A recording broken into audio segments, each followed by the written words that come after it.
Welcome to Luca is a billionaire, where the only thing I invest in is your answers. Always back up your workbook before removing duplicates to prevent data loss. Open Excel and locate the worksheet you want to clean. Select the range you want to deduplicate, or press Ctrl+A to select the entire table including headers.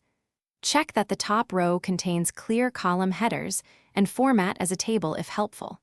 Save a copy with a new file name so you can recover original values. Confirm which columns contain duplicate criteria before proceeding to the data tools. Click the Data tab and then the Remove Duplicates button to open its dialog. In the dialog, check My Data has headers to keep the header row safe from deletion.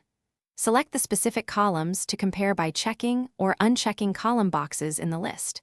Use single column selection for exact matches or multiple columns for compound duplicates. Click OK and Excel will report how many duplicate rows were removed and how many unique rows remain. If you need non-destructive options, use Advanced Filter or Power Query to extract unique records to another sheet.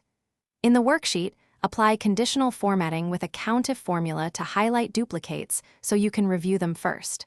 For example, use equals COUNTIF, A2, 1 to flag repeats in column A before deleting rows. Power Query can deduplicate large datasets and preserve original data automatically when you load results to a